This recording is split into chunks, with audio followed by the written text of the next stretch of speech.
तो असूलन तौर पे कुछ स्टूडेंट्स ये करेंगे कि इस पे 2 महीने की डेप्रिसिएशन चार्ज कर देंगे। ऐसा नहीं होगा, क्योंकि उसने खुद नीचे का full years depreciation in the year of purchase.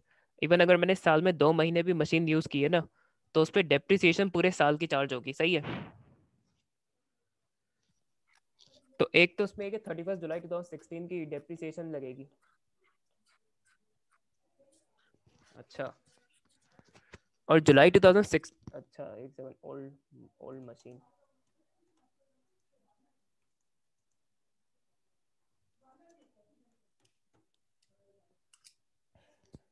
अच्छा, मेरा करंट ईयर एंड कब हो रहा है? एक तो ये जुलाई 2016 हो गया। जो इस क्वेश्चन में ईयर एंड हो रहा है वो कब हो रहा जून। है? जुलाई 2017।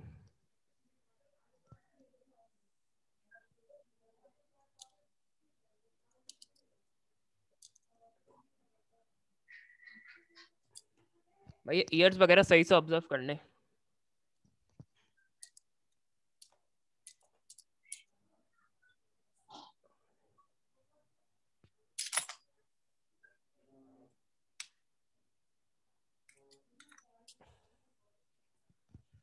सही है। तो उसका ईयर वन जो है वो जुलाई 2016 में एंड हुआ होगा, और अभी जुलाई 2017 का मेरा क्वेश्चन है।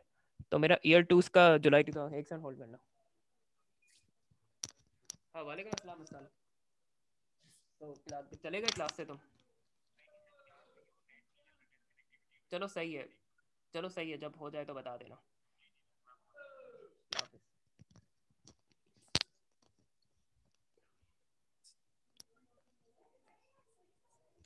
तो मैंने 28 में 2016 को ये एसेट खरीदा था, तो एक साल तो उसका ये जुलाई 2016 हो गया। सही है।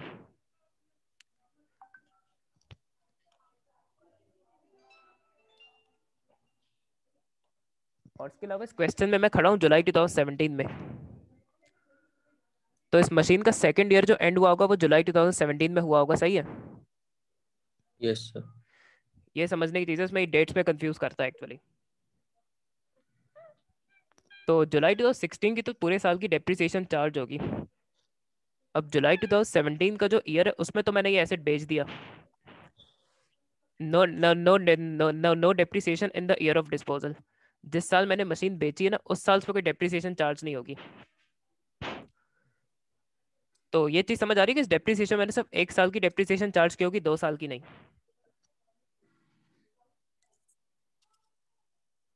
नहीं सर। देखो, जिस साल खरीदा है उस साल अगर साल के आखिर में भी खरीदा है तो पूरे साल की डेप्रिसिएशन चार्ज होगी। और जिस साल मैंने जी बेचा है ना उस मशीन को, उस साल कोई डेप्रिसिएशन चार्ज नहीं होगी उस पर। ठीक है। तो जुलाई 2000 ड्यूरिंग द ईयर एंडेड जुलाई 2017 ये मशीन बेची गई है। तो ओके। जुलाई 2017 वाले ईयर में ना इसकी कोई डेप्रिसिएशन चार्ज नहीं होगी। लेकिन जो जुलाई ठीक। 2016 में इसकी चार्ज की होगी डेप्रिसिएशन इसने। यस। तो इस पे डेप्रिसिएशन ना सिर्फ एक साल की चार्ज हुई होगी। अच्छा, जी। एक साल की डेप्रिसिएशन चार्ज हुई लॉस ऑन डिस्पोजल। सबसे पहले तो मैं ये थोड़ा समझाता हूँ लॉस होता कब है डिस्पोजल में।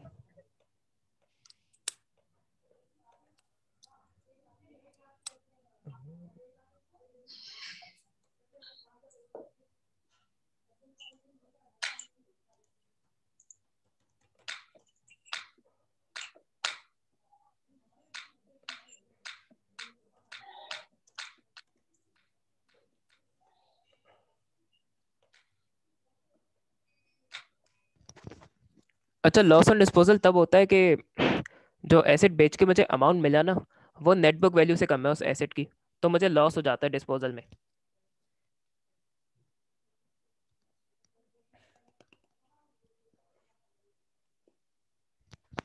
ये चीज समझ आ रही है वलीद तुम्हें? जी सर। अब इस पे 25,000 का एसेट गया है और लॉस हुआ है मुझे 3,000 का। तो इस डेटा को यूज करके ना मैं इसकी नेट बुक वैल्यू निकाल सकता हूँ मशीन की।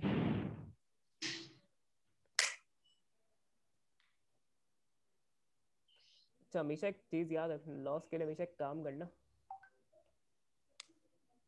कौन है?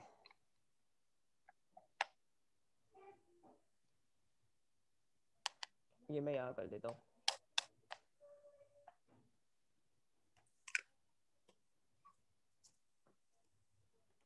ये मैंने नोट्स पे भी लिखा हुआ है, गेन या लॉस आ जाएगा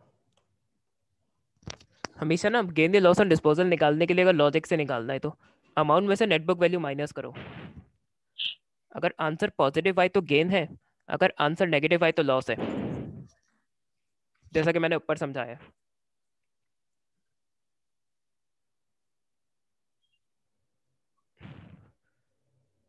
तो उस पर मैंने लॉस निकालने के लिए ये किया होगा कि मैंने 25,000 में से ना एक्स माइनस किया होगा। 25,000 में से मैंने नेट बुक वैल्यू माइनस की होगी, तो उसमें ये नेगेटिव, तो उसमें लॉस, लॉस उसने कहा कि लॉस है, तो ये लॉस नेगेटिव वैल्यू होगी -3,000। ये चीज समझ आ रही है थोड़ी? सर -3,000 क्यों? हाँ, क्योंकि लॉस है ना। अच्छा देखो, अगर अमाउंट ज्यादा है ना नेट बुक वैल्यू से तो मुझे गेन होगा, लेकिन अमाउंट अगर नेट बुक वैल्यू से कम है तो मुझे लॉस हो जाएगा। जी तो अमाउंट में से नेट बुक वैल्यू काटूं और अगर नेगेटिव वैल्यू आए ना तो वो लॉस ऑन डिस्पोजल होगी। अमाउंट में से मैं नेट बुक वैल्यू माइनस करूं और आंसर पॉजिटिव आए तो वो गेन ऑन डिस्पोजल होगा। सही है? सही है सर। नेट बुक वैल्यू और ये जो एसेट को बेच के अमाउंट रिसीव होता है ना, इसका कंपैरिजन किया जाता है गेन या लॉस ऑन डिस्पोजल निकालने के लिए। ऑल दो टी अकाउंट का अगर सफिशिएंट डेटा दिया होता तो उससे भी निकाल सकते थे कॉस्ट, लेकिन वहां में सिर्फ बैंक और इनकम स्टेटमेंट की अमाउंट दी हुई है, ना ही उस एसेट की डेप्रिसिएशन है मेरे पास, ना ही उस एसेट की कॉस्ट है मेरे पास। तो टी अकाउंट बना के ना हम सारी चीजें निकाल नहीं सकते, तो यहाँ लॉजिक यूज करनी पड़ेगी। तो इस एसेट की नेटबुक वैल्यू क्या होगी वलीद, निकाल सकते हो? जी सर, एक मिनट।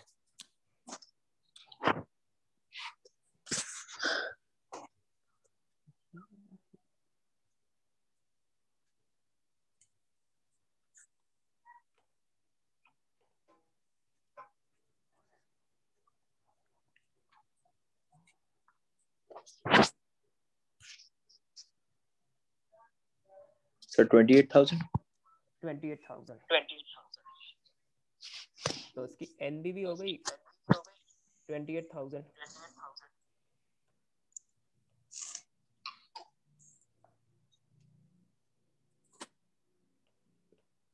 अच्छा, अगर कॉस्ट में से मैं एक्यूमुलेटेड डेप्रिसिएशन काटूं ना, ये कल भी बताया था, करके भी दिखाया था, तो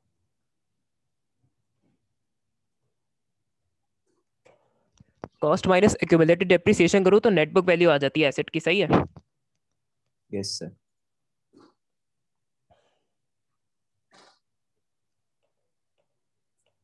अच्छा अच्छा, और हमें एक चीज़ पे पता चल, मैं कन्फर्म इस क्वेश्चन में कर ली कि इस मशीन पे ना सिर्फ 1 साल की डेप्रिसिएशन चार्ज की होगी।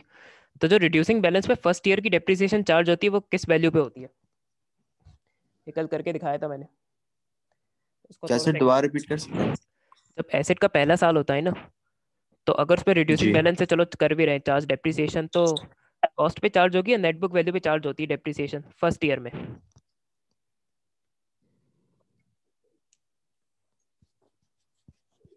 सर मुझे क्वेश्चन समझ नहीं आया जो आप पूछ रहे अच्छा, जब एसेट का पहला साल होता है ना नॉन करंट एसेट का, उस पर हम हैं। डेप्रिसिएशन जी चार्ज करवाते हैं, और चलो जी। सपोज करो रिड्यूसिंग बैलेंस से करवा रहे हैं, तो पहले साल उसकी कॉस्ट पे डेप्रिसिएशन चार्ज की होगी उसने, या उसकी नेट बुक वैल्यू पे डेप्रिसिएशन चार्ज की होगी? फर्स्ट ईयर की बात कर रहा हूँ मैं, अगर एसेट का पहला साल है। सर कॉस्ट पे चार्ज की होगी। हाँ, रिड्यूसिंग बैलेंस में ना वैसे नेट बुक वैल्यू पे चार्ज होती है डेप्रिसिएशन, लेकिन फर्स्ट ईयर पे होती है कॉस्ट पे। इसके यहाँ जी। क्वेश्चन टफ है, अच्छा से इसको इतना समझ लो कि एक हद तक चीजें कर लो। और मेंस की नॉलेज रिक्वायर्ड होती है आगे के टॉपिक्स के लिए, जो इनकम स्टेटमेंट और बैलेंस शीट बनाते हैं डिफरेंट कंपनीज की। तो अगर यहाँ कर लोगे, एक हद तक समझ जाओगे, तो वहाँ ये काफ़ी इजी होगा तुम लोगों के लिए, क्योंकि वहाँ सिंपल से अमाउंट निकालनी होती है। और इस टॉपिक को मैं स्किप इसलिए नहीं कर सकता था क्योंकि इसके बगैर ना फिर वहाँ एडजस्टमेंट्स में फंसोगे तुम लोग इनकम स्टेटमेंट और बैलेंस शीट की, तो इसलिए मुझे कराना पड़ रहा है। ठीक है सर। क्योंकि अकाउंट्स में मसला है कि आगे के कुछ टॉपिक्स पढ़ाने तो उससे पहले के कुछ बेसिक टॉपिक्स पढ़ाना इंपॉर्टेंट होते हैं। मैथ्स पे तो ये है कि रैंडम ऑर्डर में पढ़ा दी चैप्टर्स, मसला नहीं होता। अकाउंट्स में ऐसा कर नहीं सकते। और ये टॉपिक जी इतना सर। मुश्किल नहीं है, लेकिन ये एएस लेवल में इसके क्वेश्चन बहुत टफ आते हैं, इसलिए तो जितना हो सके उतना समझने की कोशिश करो। मेरे पास भी जरा टाइम फैक्टर हो तो एक हद तक तो कराना पड़ेगा एक दिन में भी मुझे। अच्छा, कॉस्ट को x एज्यूम कर लेते हैं, सही है।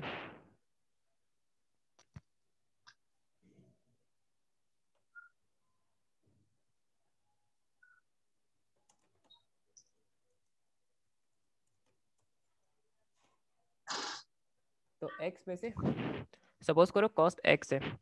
अब पहले साल की डेप्रिसिएशन मैंने 20% ऑफ x निकाली होगी। पहले साल x अगर कॉस्ट है तो उस x पे मैंने 20% लगाया होगा ना डेप्रिसिएशन के लिए। जी सर। और इसमें एक साल की डेप्रिसिएशन है तो एक्यूमुलेटेड डेप्रिसिएशन वो एक साल का ही अमाउंट होगा। तो अगर मैं कॉस्ट में से ये एक साल की डेप्रिसिएशन माइनस करूँ तो 28,000 की नेट बुक वैल्यू आ गई होगी। जी इस इक्वेशन को यूज करके ना मैं इसकी कॉस्ट निकाल सकता हूँ।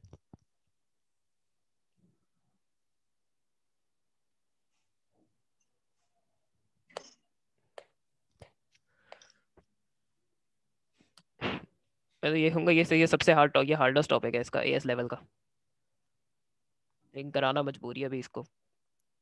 बाकी जो थोड़े मुश्किल टॉपिक है भी वो इससे आसान है काफ़ी।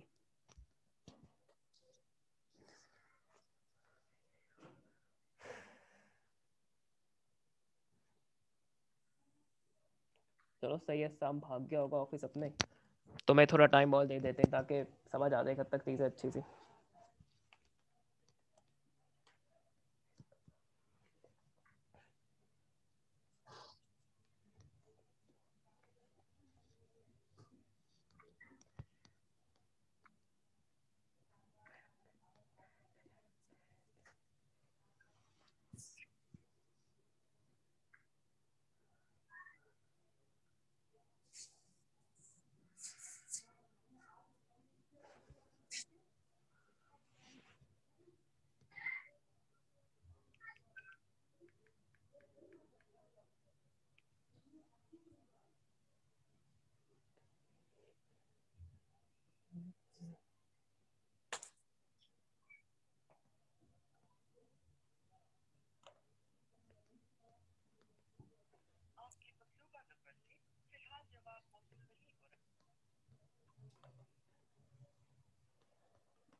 हाँ वलीद, कॉस्ट क्या है इसकी अगर इक्वेशन सॉल्व हो गई है तो?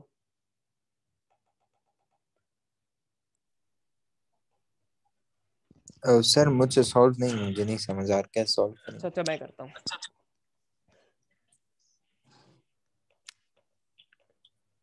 देखो जब भी ऐसी इक्वेशन बनाओ ना तो परसेंटेज को नंबर में चेंज कर लो। तो अगर परसेंटेज को नंबर में चेंज करो तो तुम मुझे वैल्यू बता सकते हो क्या होगी? तो ओ लेवल की मैथ्स में भी किया होगा। परसेंटेज को नंबर में चेंज कर लो सिंपली, तो फिर नंबर क्या होगा? आता ही है परसेंटेज को नंबर में चेंज करना। 0.02। 0.2 होगा। अगर 20% का मतलब होता है 20/100, ज़रा 20/100 करना कैलकुलेटर में तो 0.2 आएगा मेरे ख्याल से।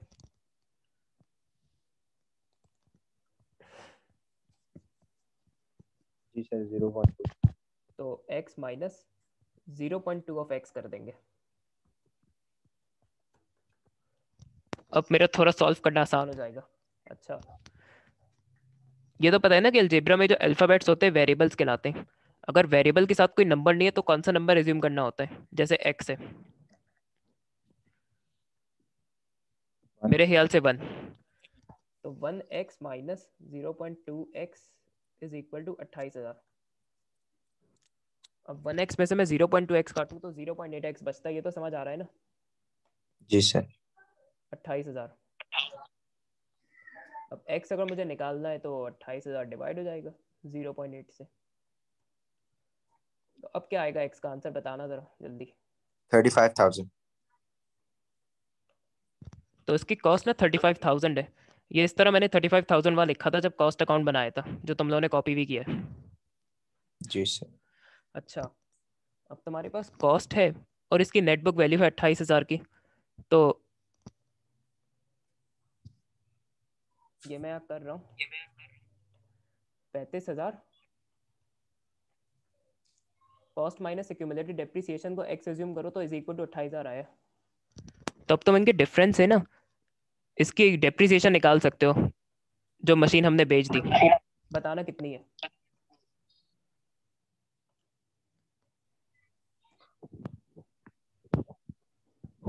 7,000। 7,000।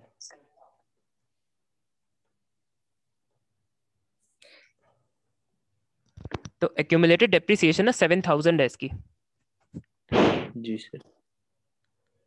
तो अब डेप्रिसिएशन आ गई, ये हमें चाहिए होगी वहाँ प्रोविजन फॉर डेप्रिसिएशन के अकाउंट में। अच्छा, ये सब पहले नोट कर लो फिर मैं आगे बढ़ता हूँ। ये सब नोट करना है या पिक्चर ले लो, जो भी करना है, सब इंपॉर्टेंट है बहुत। सर कौन कौन से? जो सब ये सामने रेड कलर मैंने वो सब करा हुआ है, रेड कलर का जो सब किया हुआ है, जितना भी काम मैंने, ये सब कॉपी करो। जी सर।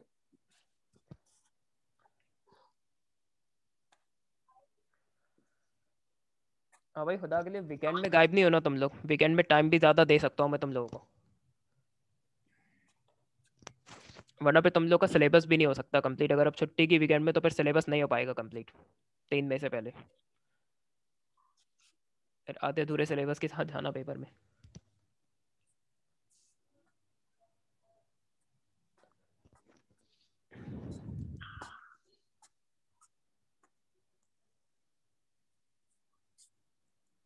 अगर तुम लोग छुट्टियां ना करो ना तो कुछ जगह में स्लो डाउन हो सकता हो, तुम लोगों को चीज़ समझ नहीं आ रही तो फिर मैं आराम से उसको थोड़ा कराऊंगा,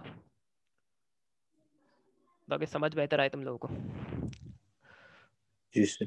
सिलेबस अभी बहुत बाकी है, अगर मैं सिलेबस अभी दिखाऊं ना तो तुम लोग कोरोना आ जाएगा तुम लोगों को। इकोनॉमिक्स और बिजनेस में सर ये आपने हाँ, सर आपने शुरू से मतलब ये जितना भी काम करवा दिया ना, तो सर इसको जो ये नोट्स है ये आप सेंड कर देंगे सर? नोट्स मैं अभी भेज रहा हूँ जो है। मैं भूल गया था और आज मैं ना, अच्छा, लेक्चर्स के लिए इंस्टीट्यूट ने ये कहा है कि ड्रॉप बॉक्स का लिंक तुम लोगों के लिए नहीं है, तो वो मैं डिलीट कर दूंगा। वहाँ वीडियोस अपलोड होती हैं और फिर वो ये इंस्टीट्यूट वाले ना यूट्यूब में अपलोड करते हैं उनको। तो मैं यूट्यूब का लिंक भेजूंगा तुम लोगों को अपडेट करके, वहाँ से तुम लोग के पुराने जी लेक्चर्स फॉलो कर सकते हो। और अगर कोई वाइट बोर्ड में काम किया मैंने तो वो तुम लोग को व्हाट्सएप पे पिक्चर्स भेज दिया करूंगा मैं, सही है? जी सर। तो उससे सर तुम लोग और जो ये अपडेटेड आपने रहो। जो ये नोट्स बनाए ना सर, ये आप भेज दीजिएगा, जितने भी आपने अब तक जो भी टॉपिक करवा दिए ना उन सब के भेज दीजिएगा सर।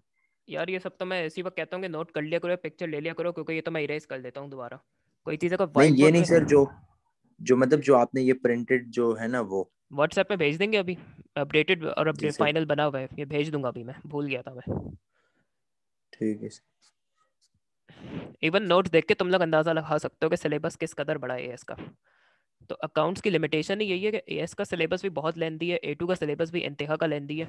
जबकि इको और बिजनेस में ये है कि एएस के सिलेबस बहुत छोटे हैं, बिजनेस का तो थू है ना होने के बराबर। इकोनॉमिक्स का भी लिटरली जो जितना इंटर में सिलेबस है उतना ही आपके एएस लेवल में। हाँ, ए2 बहुत बड़ा है इकोनॉमिक्स का, ये समझ लो जी एएस से सर। 1 टाइम है। ए2 का सिलेबस 3 to 4 टाइम्स है एएस का इकोनॉमिक्स में। तो और पेपर भी थोड़े चैलेंजिंग आने लगे, तो अकाउंट्स पे तो यही एडवाइस होती है कि जो जल्दी शुरू कर दिया करे तो अच्छा है। इस तरह लास्ट लास्ट में शुरू करते हैं तो फिर सिलेबस कंप्लीट करना मुश्किल हो जाता है ज़रा, क्योंकि तुम लोगों की डिफिकल्टी होगी तो डेफिनेटली मुझे स्लो डाउन होना पड़ता है। तो वो पे मैं अपनी प्लानिंग के हिसाब से तो टॉपिक नहीं ख़त्म कर पाता जल्दी, कोशिश करूंगा मैं, देखते क्या होता है। अबे तुम लोग एमसीक्यूज की लग के तैयारी करना, वो है 11 12 या 13 जून को। जी सर, 11 जून को। 11 जून, 11 या 12 जून को है वो। तो एमसीक्यूज में ऑलमोस्ट एक महीना होगा, वो फिर लग के प्रिपरेशन करनी है तुम लोगों को उसकी। उसमें भी तुम लोग अपने आप जी को सेव कर सकते हो। और पेपर 2 में भी जितना हो सके करो, पेपर 2 के 90 मार्क्स है, उसके से 30 एमसीक्यूज के। जी सर ये हो गया कॉपी। एमसीक्यूज टफ है अकाउंट्स के। ये सब नोट कर लिया? जी सर।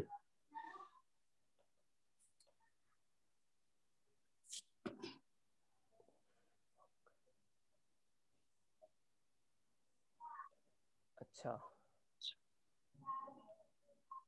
तो ये फिगर नोटेड रखना।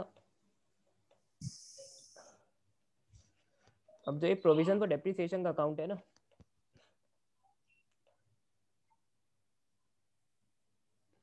सबसे पहले एक आसान चीज़ बताऊं कि जो नया नॉन करंट एसेट खरीदा हुआ हो ना, सबसे पहले उसी पे डेप्रिसिएशन निकाल लिया करो, कम से कम वर्किंग के मार्क्स मिल जाएंगे। तो जो 42,000 की हमने नई मशीन खरीदी ना, उस पर डेप्रिसिएशन निकाल लो सबसे पहले, 1 साल की।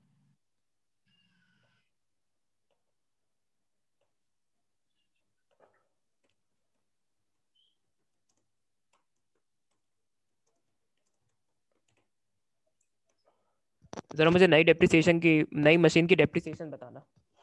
सब इसमें स्टेप बाय स्टेप करने के, क्वेश्चन बहुत हार्ड है इसके, तो अगर पूरा सर ना वो भी। 7,000। जो नहीं, देखो 7,000 तो उस मशीन पे डेप्रिसिएशन है जो हमने बेच दी, वो तो हम डेबिट कराएंगे प्रोविजन फॉर डेप्रिसिएशन के अकाउंट में। अभी ना मुझे टोटल जो चार्ज फॉर द ईयर है ना, जो इनकम स्टेटमेंट की अमाउंट है डेप्रिसिएशन की, वो निकालनी है। तो उसके लिए मैंने एक चीज़ ये बताई है कि पहले जो नई मशीन है ना, उस पर कैलकुलेट कर लो। जो 42,000 की नई मशीन खरीदी है ना हमने, उस पर डेप्रिसिएशन निकालना ज़रा, ये कह रहा हूँ मैं।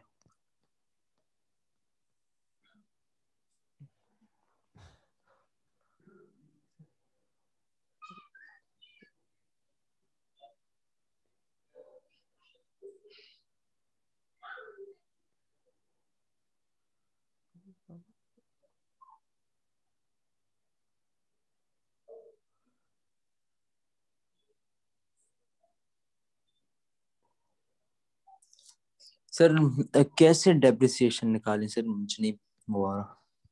देखो 42,000 कॉस्ट है। जी अभी हमने नया खरीदा है मशीन ना, और ये भी इसका फर्स्ट ईयर ही है, तो फर्स्ट ईयर तो कॉस्ट पे डेप्रिसिएशन लगेगी। इसी पे 20% चार्ज करा दो। डेप्रिसिएशन का रेट 20% है ना, तो 42,000 को अगर मैं 20% से करा दूँ, तो नई मशीन की डेप्रिसिएशन आ जाएगी। ये मेरे हाल से 8,400 है। ये समझ आया? जी सर। मैंने इसमें वोट किया ना पैकेज में, तो यहाँ पे मैसेज है वोट। मुझे नहीं पता। नस्लों का ज़्यादा शाब मादनी शब्द है, शाब होदा बंदो। जी सर। हाँ, ऑल्दो है पर्सनल लाइफ का क्वेश्चन है, लेकिन ऐसे ही पूछूंगा, पछतो बोल रहे थे तुम अभी वहाँ पीछे। जी सर। अच्छा, आती है तुम्हें? जी सर, पठान। अच्छा अच्छा, सही है। नहीं यार, मल्टीपल लैंग्वेजेस आनी ही चाहिए। बहुत काम सीरियसली, बात कुछ काम ना लैंग्वेज के बेसिस में बन जाते हैं। ये जी अच्छी सर। है, अप्रिशिएबल है काफ़ी अगर मल्टीपल लैंग्वेजेस आती है सीरियसली।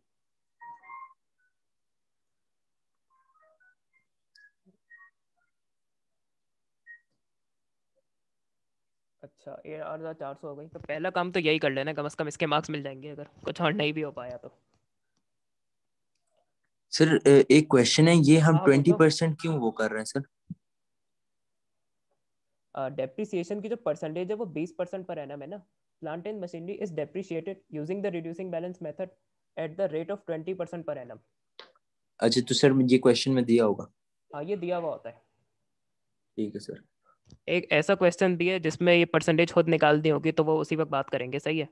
अभी पहले ही बेसिक सीख जी लो प्लीज। मगर वो क्वेश्चन अब बहुत मुश्किल से आते हैं। 95% ऑफ द टाइम ना ये रेट दिया हुआ होगा। सही है जी। जी sir.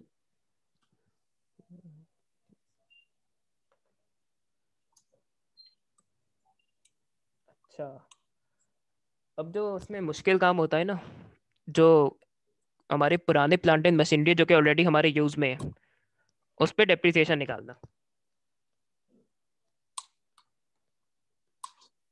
Depreciation on old old plant and machine.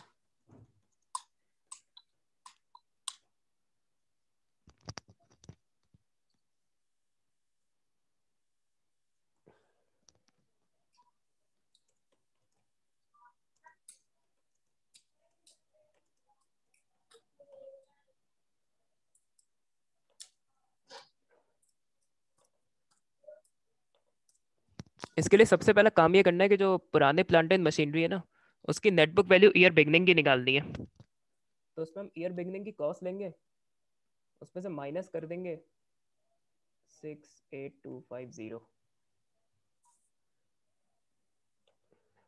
अच्छा, मीटिंग का टाइम खत्म हो रहा है, मैं थर्ड मीटिंग का लिंक भेज रहा हूँ, जरा 10-15 मिनट में चीज़ें समझ लो तुम थोड़ी बहुत जितनी हो सके। सही है? जी सर।